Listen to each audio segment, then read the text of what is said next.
ازيكم عاملين ايه؟ اهلا وسهلا بيكم في فيديو النهارده ان شاء الله هنعمل البسبوسه دي. أنا بحب استخدم قوي النوع ده حلو الشام.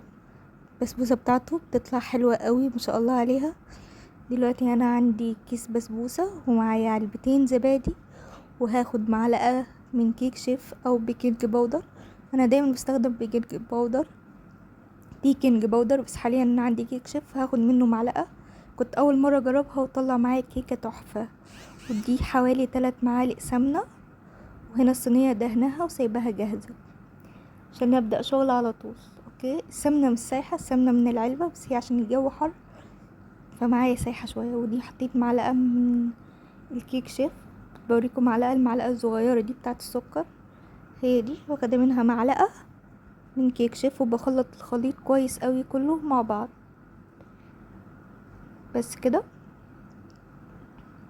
انا بتاكد ان هو بس اتخلط كويس كله مع بعض، واركنه على جنب وابتدي اشتغل. دي 3 معالق سمنه زي ما احنا متفقين، وهضيف عليهم كوبايتين زبادي، معلش الحجم ده. هضيف كوبايتين زبادي وهقلب الخليط كله كويس مع بعض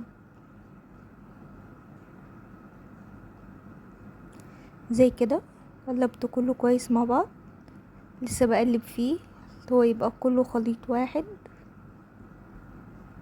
مش محتاجة مضرب ولا اي حاجة، بالمعلقة عادي كده، سهلة وبسيطة يعني.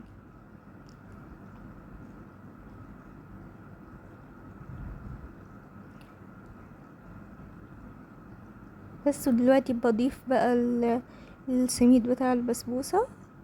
وهنا مش بنعجن بقى، احنا هنا بنقلب المكونات مع بعض وبس، نخلطهم كويس مع بعض وبس كده من غير عجن، ما نعجنهوش كتير، بيبقى زي كده تقيل شوية. هو بيبقى تقيل كتير يعني. تمام، متقلقوش، طلع البسبوسة دايبة دوب كده تحفة. بس هحطها دلوقتي في صينية وافردها بالشكل ده، وهدخلها الفرن. اخدت معايا حوالي نص ساعة و15 دقايق كده لحد ما الوش اتحمر وبقى حلو. في الوقت ده هدخلها الفرن واجهز الشربات بتاعي بقى. 1.5 كوب سكر، هضيف لها 3 كوبايات مية. تمام، الشربات ده حلو، ولو حابينه خفيف قللوا من السكر شوية، بس انا بحب كده وبحب الحلاوة بتاعته كده. وهضيف هنا 3 كوبايات مية من نفس الكوباية، وهديهم عصرة نص ليمونة واخليهم على النار.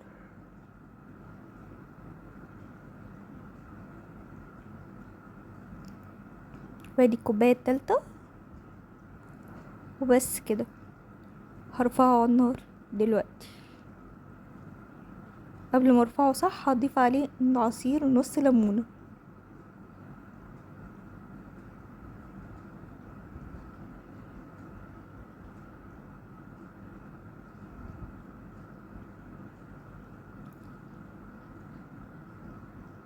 اسهل واحلى بسبوسة تعملوها.